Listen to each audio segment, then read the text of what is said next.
और यही सवाल लेकर मैं भैया जी कहिन मैं आपके बीच में हाजिर हूं कि आखिर इलाज क्या है।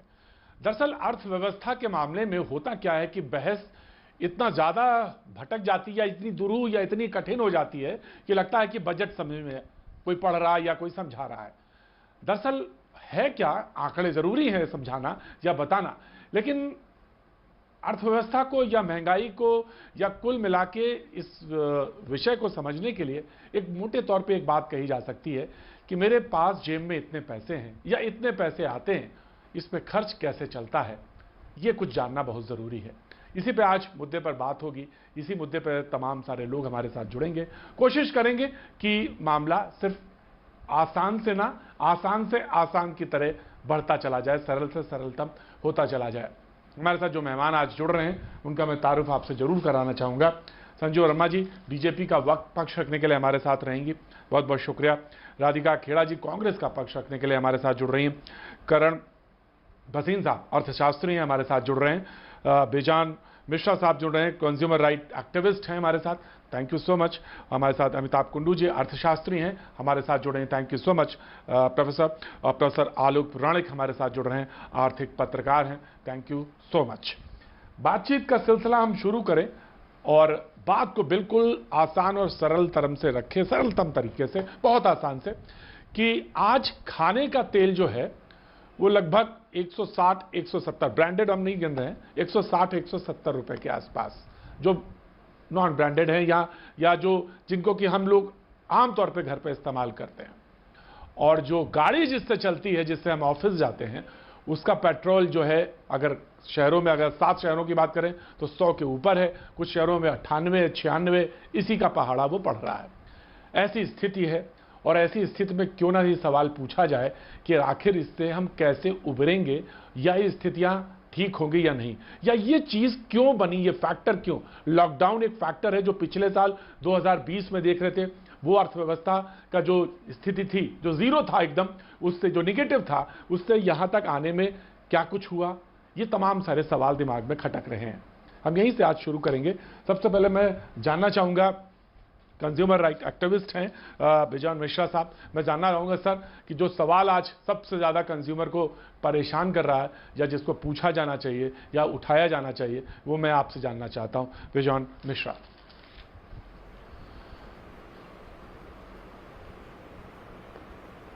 सामने उभर कर आया है जो 70 साल तक हम लोग नहीं कर पाए हैं, वो है कैसे हम गारंटी करें लोगों को कि यदि आप बीमार पड़ते हो या आपका स्वास्थ्य का देखभाल करना महंगा नहीं होगा और सबके लिए उचित ढंग से हम उसको उपयोग करवाएंगे, जिसको हम लोग कहते हैं यूनिवर्सल हेल्थ कवरेज। कई स्कीम्स चलते हैं देश में, कई स्कीम्स, जो राष्ट्रीय स्वास्थ्य बीमा योजना शुरू किए हम लोग, टोटल फेलियर हुआ। अभी हम लोग आयुष्मान भारत चला रहे हैं, कई स्कीम्स अनाउंस हो गए हैं सरकार की तरफ से, in terms of health care. Health care एक बहुत ही इंपॉर्टेंट पहलू है कि जब तक हम गारंटी नहीं करेंगे तब तक जो लोग गरीबी रेखा से ऊपर है, वो लोग गरीबी रेखा से नीचे जाएंगे। जैसे 2 करोड़ से भी ज्यादा लोग गरीबी रेखा से नीचे चले गए हैं तो इसको कैसे हम लोग सही करें, ये बहुत जरूरी है। और राइट सर,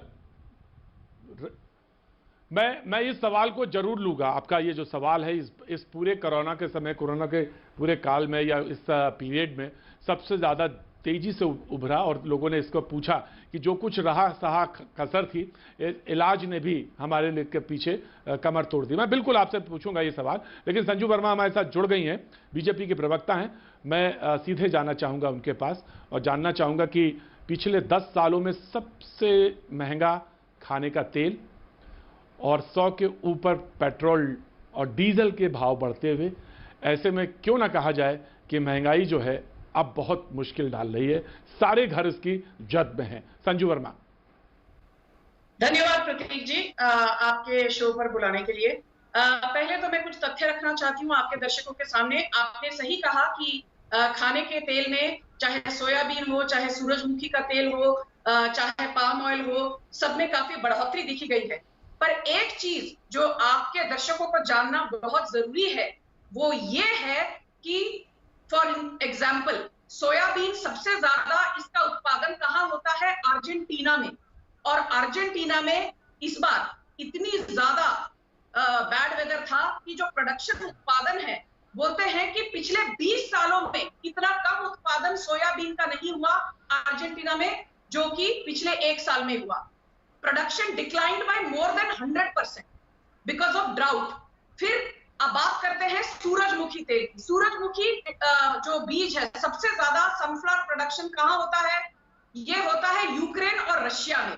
और कहा जाता है कि यूक्रेन और रशिया में भी इतना ज्यादा ड्राउट था, इतना बैड वेदर था, that production of sunflower was down by 60 to 70%।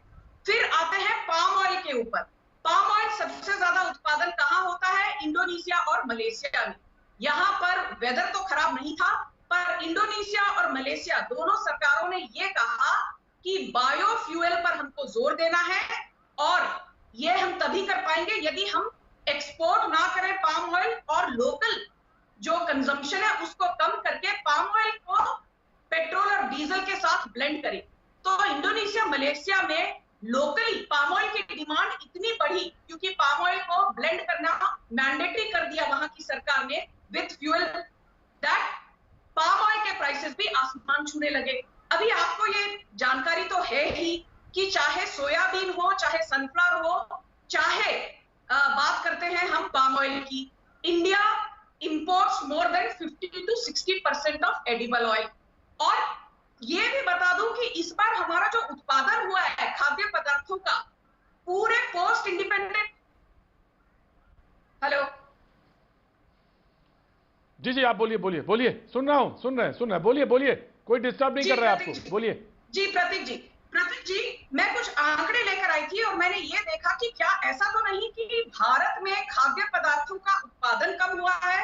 तो मेरे पास लेटेस्ट आंकड़े हैं कि फिनेंशियल ईयर 2020-21 में इंडिया का food grain production is the highest in 70 years. 304 million ton का हमारा खाद्य पदार्थों का उत्पादन रहा है, 304 मिलियन टन, जबकि कांग्रेस के जमाने में कभी 255 मिलियन टन से ज्यादा खाद्य पदार्थों का उत्पादन नहीं हुआ।